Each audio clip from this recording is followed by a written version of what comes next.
ሰላም ጤና ይስጥልን እንደምን አላችሁ በአለም ዙሪያ ያላችሁ የቀነኒ ፍትህ ፈላጊዎች ሁሉ ባላችሁበት ሰላማችሁ ይብዛ እያልኩ እቺን ቪዲዮ ልሰራ የፈለኩበት ምክንያት እንደምታውቁት ሰሞኑን በሚዲያ ላይ እየተንቀሳቀሰ ያለውን ነገር አይታችኋል።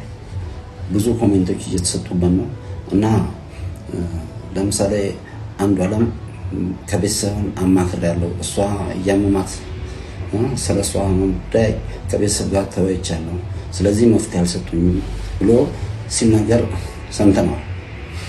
እኔ ከቤተሰቡ አንዱ አካል እኔ ነኝ ለማባላለሁ እና ከኛ ጋራ በሷ ህመም ዙሪያ ምንም አይነት የተማከረው የተወያየነው ጉዳይ የለም።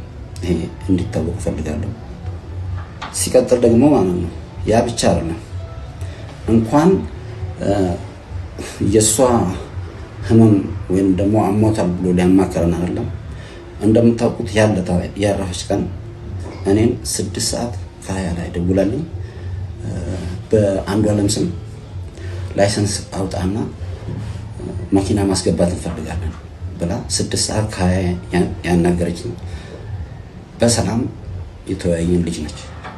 ሲቀጥል እሷ ያንን ብላ 9 ሰዓት ላይ ያረፈች ልጅ ከ9 ሰዓት ጀምሮ እስከ ጧቱ 12 ሰዓት ተኩል ድረስ ከቤት አንስተው ሆስፒታል ወስደው ሆስፒታል ቤተሰቦቿ የሷ ቅርብ ዘመዶች የሉ ሲባል ዘመድ እዚህ የላትም፣ ገጠር ነው ያለው የሷ ዘመድ ያሉት፣ ስለዚህ ቅርብ ዘመድ የላትም ብለው እኛ እንዳናይ ያደረጉትን ነገር እንዳናቅ ሸፋፍነው ከመጀመሪያው ከያነት ሆስፒታል ወደ ሚሊሊክ ራሱ ስንሄድ ሚሊሊክ እኛን ሳያሳዩ ሁሉን ነገር ጨርሰው እንድትቀበል ነበር የተደረገው። ይሄን ያደረጉ ሰዎች እኛ እሷ ታማለች ብሎ ያማከሩን ነገር የለም፣ አላማከሩንም። እና መታወቅ ያለበት ነገር ምንም እንሸፋፈነው ነገር የለም። እስካሁን ዝም ብለን ቁጭ ያልንበት ምክንያት አንዱ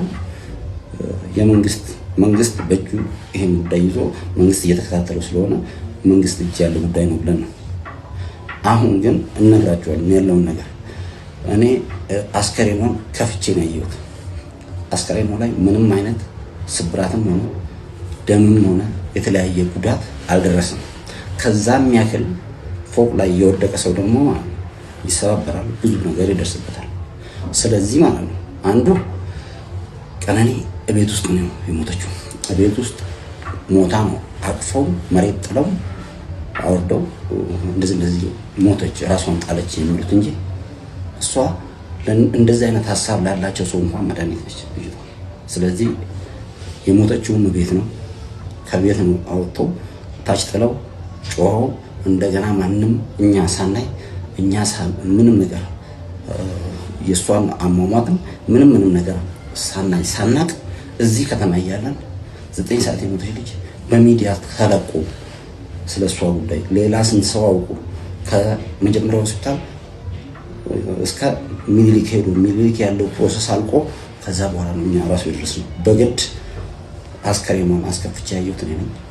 ምንም ነገር እላዋ ላይ ጉዳት አልደረሰም፣ እቤት ውስጥ ነው ያረፈችው የሚል ኮንክሉዥን ላይ ነው የደረስነው። ስለዚህ ሲቀጥል ደግሞ ማለት ነው እንደዚህ አይነት የውሸት ፕሮፓጋንዳ እየተነዛ ህዝቡን ወዳልሆነ አመለካከት እንዲሄድ መደረግ የለበትም። እንደምታውቁት ባለፈው አባገዶች ልኮ ጉማ ከፍላለሁ እና ሽምግልና አስታውቁም ብሎ ሲልን ነበር። ያልገደለበትን ጉማ የሚከፍልበት ነገር የለም። እንደዛ ያለውን አባገዶች ምትኛን ቤተሰብ ነፋዘርኛ እንደዛ ካሉ በኋላ አሁን ግን ሚዲያ ላይ ወጥቶ አላልኩም ብሎ ዋሸ ማለት ነው። ይሄም ህዝብን የመረበሪያ ያክል የሚታየው።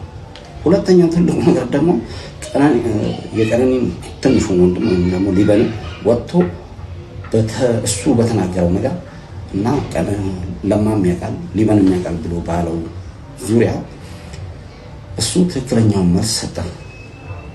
እሱ ትክክለኛውን መልስ በሰጠ በተለያየ አቋምና በተለያየ ህዝብ አመለካከታቸውን እሱ ዳይቨርት ባደረገው የተለያየ ትችት እየደረሰበት ነው። ከትችት አልፎ ማስጠንቀቂያ እየደረሰበት ሊበን ማለት ነው።